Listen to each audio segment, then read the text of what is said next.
Bon, je pense que tout le monde a vu la scène qui s'est passée dans le bureau ovale entre Zelensky et Donald Trump. Ce sont des séquences rares, quasiment inédites. Je pense que moi, à titre personnel, j'ai jamais vu une telle altercation entre chefs d'État, peu importe le pays. Qui plus est, entre un chef d'État américain et un allié de l'Amérique, qui est l'Ukraine, qui est Zelensky, qui, rappelons-le, est un allié des États-Unis, étant donné que l'Amérique, dans une certaine mesure, profite de la guerre en Ukraine aussi bien pour vendre ses armes, mais aussi pour augmenter sa dissuasion envers ses ennemis traditionnels comme la Russie et la Chine, tout en, bien sûr, affaiblissant un ennemi de l'Amérique et un allié de la Chine qui est, rappelons-le, l'ennemi héréditaire actuellement, en tout cas pour le XXIe siècle, de l'Amérique. Mais force est de constater que sous l'ère de Trump, on est fort avec ses alliés et on est faible avec ses ennemis. Est-ce que c'est quelque chose qui est en train d'être systémique avec un changement de la vision des alliances que l'Amérique de Trump a? Ou est-ce que c'est quelque chose de passager? Est-ce que c'est du bluff? On le saura peut-être dans quelques années, dans quelques mois, c'est difficile à dire. Mais j'ai pas envie aujourd'hui de faire un commentaire un peu à l'envolée sur discuter si oui ou non c'était une embuscade ou pas, mais apporter une vision un peu différente qui peut s'ajouter à toutes les analyses qui ont déjà été faites par des personnes qui sont très compétentes sur le sujet. Mais une analyse que j'ai pas vue, c'est ne pas oublier que Donald Trump est un populiste et les populistes prennent en otage la politique étrangère au service de la politique intérieure.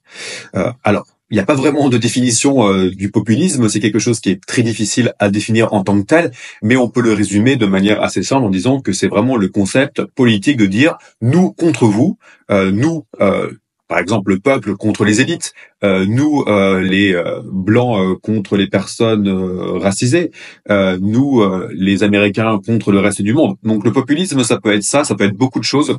Comme je l'ai dit, c'est difficile à définir, mais ce qui est sûr, c'est que dans les systèmes populistes, que ce soit dans la Hongrie de Orban, que ce soit l'Amérique de Donald Trump, la politique étrangère est au service de la politique domestique.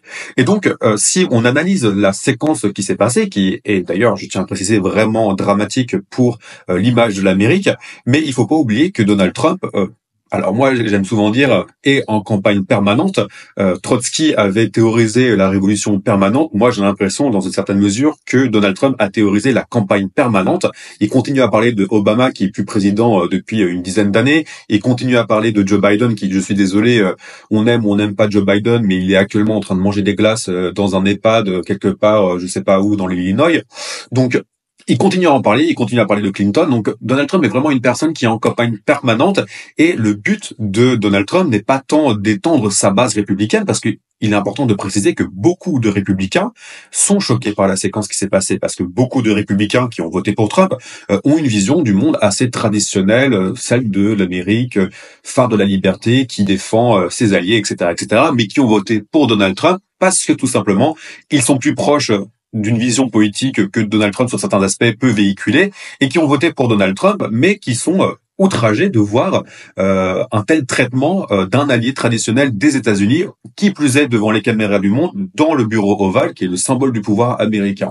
D'ailleurs, c'est pour ça qu'on a vu aussi à la marge, parce qu'ils ont toujours peur de se faire bully par Donald Trump sur les réseaux sociaux, mais on a vu des sénateurs américains républicains monter au créneau pour dire qu'ils étaient choqués de la séquence qui vient de se passer. Mais comme je le dis, Donald Trump n'est pas ici pour étendre sa base républicaine. Donald Trump est là pour fanatiser sa base MAGA. Make America Great Again.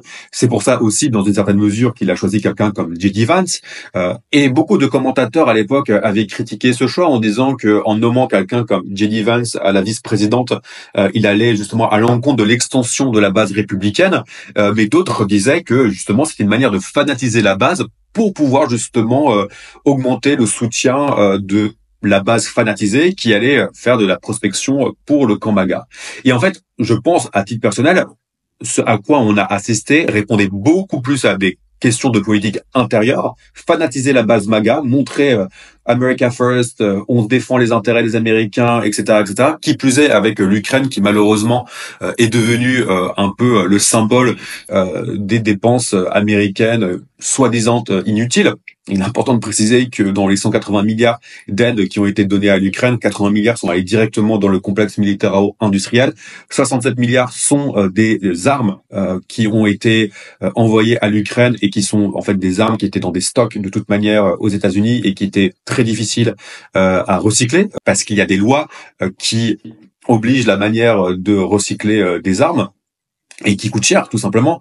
Du coup, pour l'Amérique, de se débarrasser de stocks d'armement est assez bénéfique parce que ça leur permet de renflouer leur stock d'armement avec des armements de meilleure génération et permettre au complexe militaro-industriel à tourner tout simplement. Et le complexe militaro-industriel, c'est des jobs dans l'industrie, c'est des jobs dans l'industrie en Pennsylvanie, dans le Wisconsin, dans le Michigan, qui sont des États clés pour chaque élection, parce que ce sont des États flottants, ce sont des swing states qui, une élection sont du côté démocrate, une élection sont du côté républicain. Donc ce sont des États qui dépendent de l'industrie et notamment de l'industrie militaire.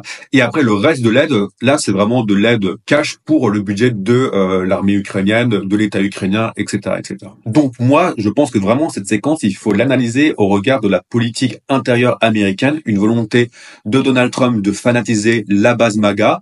Si ça veut dire qu'on balance un allié, comme on dit en anglais, sous le bus, on le fait sans rechigner.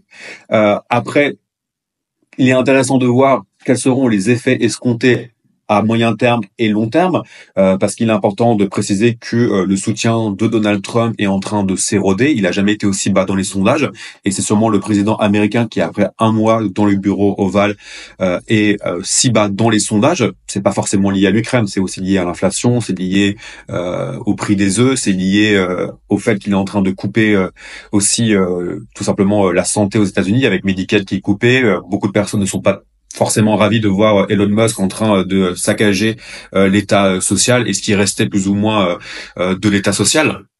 Mais aussi, il faut pas négliger le fait que les Américains, en tout cas pour certains, ont une vision d'eux-mêmes à l'international qui actuellement est en train d'être bafouée et ça compte n'empêche pour les Américains. Donc sur base de ça, qu'est-ce qu'on peut se dire alors, il y a bien sûr les questions un peu méta-géopolitiques, de rapprochement d'alliances et aussi de rapprochement idéologique russo-américain. Ça, c'est complètement indéniable. On parle de la théorie comme quoi l'Amérique essayerait de détacher la Chine de la Russie, mais à titre personnel, je trouve ça un peu grossier comme analyse, étant donné que Donald Trump, a priori, sera au pouvoir seulement 4 ans et que l'imbrication, qui plus est, depuis la guerre d'invasion de 2022, sino-russe est de 30%. Il y a une véritable imbrication économique entre la Russie et la Chine. Et je pense que ni Poutine ni Xi Jinping sont prêts à sacrifier leur partenariat stratégique et leur amitié sans limite qu'ils ont signé quelques jours avant l'invasion de l'Ukraine pour les beaux yeux de Donald Trump. Donc je ne crois pas vraiment dans cette théorie. Mais par contre, la théorie auquel je pense, c'est qu'il y a une volonté de Donald Trump, encore une fois, de montrer que l'Amérique est forte. Faire une paix, peu importe, ce sera mauvais pour l'Europe, ce sera mauvais pour l'Ukraine, ce sera bénéfique pour la Russie et à moyen terme, long terme, très mauvais pour l'Amérique. D'ailleurs aussi à court terme, ce sera seulement une victoire politique pour Donald Trump, et encore, c'est vraiment débattable si oui ou non. Aussi, une volonté de fanatiser sa base. Troisièmement, une volonté de mettre la politique étrangère au service de la politique intérieure et se montrer comme étant fort dans le bureau ovale. D'où le fait que moi, à titre personnel, je pense que c'était planifié parce que Zelensky aussi incarne pour beaucoup d'Américains, encore une fois, un allié auquel on donne trop d'argent sans retour sur investissement, ce qui, encore une fois, est complètement faux étant donné que l'Amérique fait plus d'argent sur cette guerre qu'elle en perd, mais bon, je ferai un jour une vidéo sur le sujet. Donc, sur base de ça, est-ce qu'on pourra avoir une réconciliation entre l'Amérique et l'Ukraine? Je pense que oui, parce que, encore une fois, Donald Trump est une personne de très volatile. Un jour, il traite Zelensky de dictateur. Un autre jour, il dit de plus se rappeler de l'avoir fait et il trouve pratiquement stupide de l'avoir dit. Le lendemain, il insulte Zelensky dans le bureau ovale, donc on n'est pas à l'abri que d'ici une semaine, ils soient de nouveau copains comme cochons, même si je pense quand même, mine de rien, qu'on est face à une rupture très importante dans l'Alliance Atlantique où l'Amérique se désengage. Et je pense que ce genre de séquences sont aussi très bonnes pour en fait les Européens sur le court terme, moyen terme, long terme, parce que ça montre concrètement qu'on est dans un nouveau monde et qu'il est maintenant essentiel pour nous les Européens de s'armer, développer notre défense aussi bien nationale que collective, et prendre en main en fait tout simplement notre sécurité, parce que alors je suis pas forcément d'accord avec Donald Trump sur la majorité des choses, mais par contre ce qui est vrai c'est que c'est l'Europe qui doit payer pour sa défense. Mais par contre si elle paye pour sa défense, elle investit principalement dans du matériel européen de défense. On a de très bonnes industries de défense surtout en France, et au lieu de favoriser l'achat de F-35 qui sont de toute manière pilotés depuis les États-Unis, on achète du Mirage, on achète du Rafale, etc.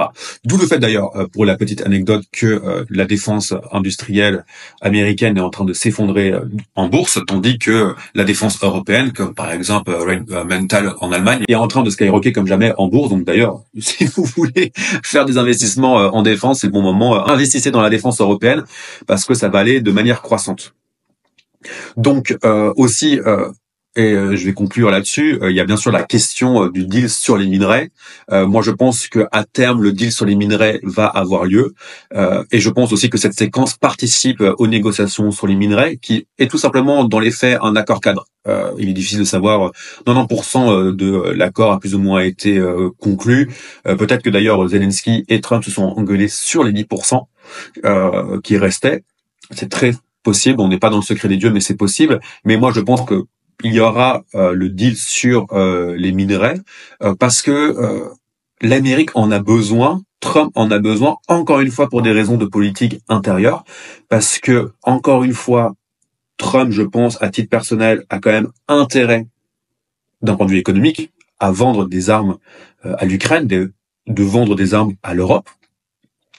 Parce que même s'il y a un rapprochement avec la Russie, eh bien, ils ont quand même un intérêt à vendre des armements au moins aux Européens et aussi bien sûr aux Ukrainiens. Et du coup, il a besoin de quelque chose pour justifier à sa base le fait qu'il est en train d'envoyer des armes à l'Ukraine ou des armes aux Européens en disant regardez, on leur donne des armes, mais nous en échange on a les minerais rares, etc., etc. Donc c'est pour ça que je pense que sur le moyen terme, on va voir un réchauffement des relations entre l'Ukraine et les États-Unis, tout simplement pour des raisons de realpolitik, de pragmatisme. Encore que avec Donald Trump, on n'est pas forcément dans l'ère de la realpolitik, mais Donald Trump ne dirige pas seul, pas encore. Je pense qu'il a envie, mais il va avoir du mal. Il doit composer toujours aujourd'hui avec, bien sûr, les lobbies du complexe militaro-industriel qui ne voient pas ça d'un bon œil. Il doit composer avec une frange de son administration qui est un peu hawkish sur les questions Chine, Russie, Iran. Il doit composer aussi avec les sénateurs et les congressmen et congresswomen américains qui sont pas forcément dans la vision MAGA et qui sont importants.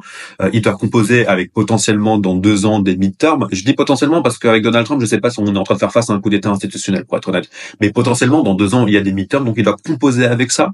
Et il doit composer aussi avec une population américaine qui est pas forcément d'accord avec la manière dont Donald Trump fait de la politique étrangère. Mais tout ça, en tout cas, encore une fois, moi je pense que ces séquences participent à la fanatisation de la base MAGA. Est-ce que c'est un pari gagnant? Je sais pas. On le verra dans quelques années. Mais en tout cas, pour l'instant, moi, je reste à l'écoute de ce qui se passe sur la scène internationale et je vous promets de faire des analyses sur les sujets qui touchent justement à ces questions-là. Donc, si ça vous intéresse, je vous invite à vous abonner et on se retrouve bientôt pour une prochaine vidéo.